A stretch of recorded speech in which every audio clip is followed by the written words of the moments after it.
Salve Maria. My name is Sister Mary Teresa, and today we will begin the series on the Sacred Heart of Jesus. And to start, we will talk about the life of Saint Margaret Mary Alacoque, the great visionary of the Sacred Heart. Saint Margaret Mary was born in France on July 22nd, 1647. Ever since she was very little, she already saw and spoke to our Lord and Our Lady.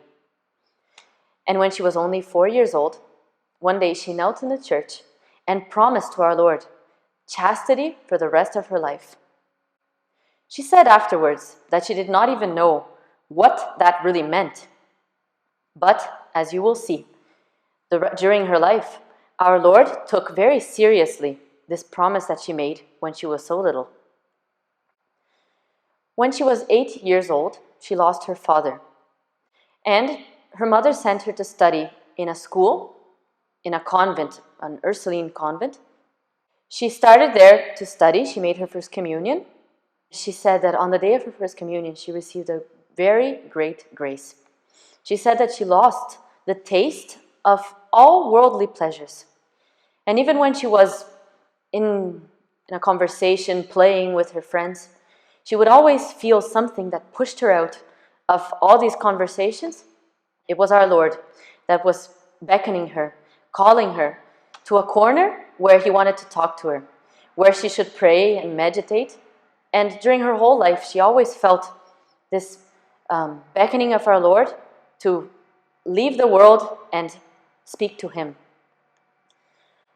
But the time in the convent did not last long, because 2 years after she had entered the convent to study, she got a very serious disease. And she says that her bones started piercing her skin. And so she had to return home to recover from this disease. But she spent 4 years in bed, and she could never get up, she could never walk. And one day she was desperate. She said to Our Lady, "Most Holy Virgin Mary, I promise you that if you cure me, I will consecrate my life to you. I will be a religious," she promised. In only a few days, she got cured and she was walking again. But a little after that, she forgot her promise.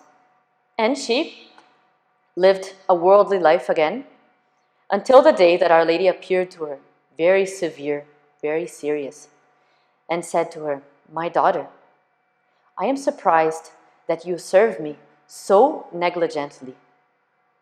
And she got very stunned at Our Lady's words. But then she converted. She said sorry, of course. After that, her life was a constant suffering. But that was the way that our Lord had chosen to approach to her. At that time, her mother had to give the authority of her own home to her husband's brother-in-law and her husband's sister. That meant for her mother and for Margaret Mary a true captivity, because this couple, they locked away food, clothes. In her own home, St. Margaret Mary had to ask for absolutely anything she needed to her aunt and her uncle. She had to clean as a servant, she had to cook, she had to work hard. And some days she was so exhausted that she would run to a corner of the garden and would cry and cry and cry. The neighbors would feel sorry for her and would give her milk, would give her fruit to eat. And she only felt courage to return home at night. And she would go up to her room and she would cry again. And she would kneel in front of our Lord in the crucifix. Our Lord started teaching her that the true way that He wanted for her in her life, her spiritual life, was the way of the cross, the suffering. And she started to feel such a love for our Lord that she accepted all sufferings because she wanted to return love for love, as she would say afterwards. And then she started feeling strength of the soul, and she chose that from that day on, our Lord was the only master of her soul. While she was still studying in the convent, she admired greatly the nuns that lived there, and she thought that they were all great saints. And then her desire to become a nun increased, because she thought, if I become a nun, I can be a saint as well. But around that time, Her mother suffered from a serious attack of erysipelas, and her head became swollen and seriously inflamed. Margaret got greatly worried because they had no money to call a doctor. And so she ran to the church, knelt down, and said to our Lord, "Please teach me how to be a physician," so that she could cure her mother. When she returned from the church, the swollen part on her mother's head had burst, and there was a great wound reaching her cheek. Margaret Mary got desperate, but she started cleaning the wound, and after a few days, without any natural explanation, the wound was totally cured. Her family started looking for marriage offers for Margaret, and although she knew very clearly that she was called to be a religious, she was very afraid of disappointing her mother, and the devil started filling her head with scenes of her mother crying, crying, crying, and at the end, dying of disappointment and grief.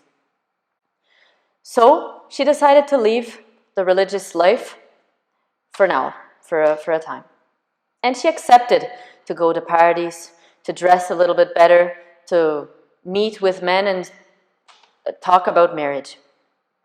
Until one day when she went to her room at night and she knelt again in front of her crucifix, and our Lord appeared to her, torn and wounded, as if he had just left the scourging of the pillar. And very bitterly, our Lord said to her that he was all wounded because of her betraying him. Several years passed by in the midst of this battle for St. Margaret's vocation. She was surprised because our Lord never showed himself repulsed with so many falls and infidelities. And she asked him one day, "Why?" And he said, "Because I desire to make of you a compound of my love and mercy." One day, finally, she decided definitely that she would become a religious. And on that day, our Lord appeared to her and asked her to give him her own liberty, so that if she had another weakness, she would not fall back in her decision. And another grace that she received on that day was that when she told her mother of her decision to become a religious, her mother did not cry, and that was a great consolation for her. Her brother looked for a convent where she could enter, and he decided that she would become an Ursuline. She accepted, but a little after that, she was looking at a picture of St. Francis de Sales. St. Francis de Sales is the founder of the Visitation Nuns. And he smiled to her in the picture and said, "My daughter." At the moment, she did not understand. And a little after that, arrived the day of her entrance into the Ursuline convent. But as she was entering the convent, a messenger came running and saying, "You have to return home because your mother is on her deathbed." She had to give up once more the decision of becoming a religious and return to her life at her home. And her life became more difficult than before. She received worse treatment than before, and she had to become a maid in between all the servants of her own home. Many times she asked her brother to return to the convent, and she complained many times to our Lord, saying that she wanted to become a religious, but everything was going wrong. And she said to him, "My Lord, please send me someone that will lead me to thee." A little after that, a Franciscan father went to spend a night at her house, and she asked him to attend her in general confession. He accepted. She wanted to prepare herself very well, so she took a spiritual book, not knowing actually if she had committed or not all the sins that were in that book.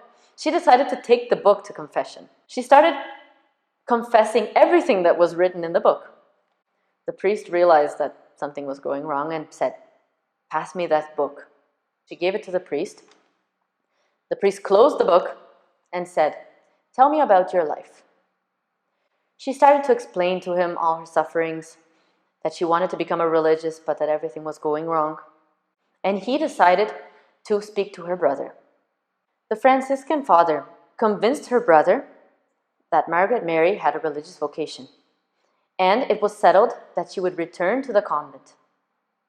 Many different religious orders were proposed, but when Margaret Mary heard the word parelemonial, a visitation convent, her heart leapt, and she said, "That is my place."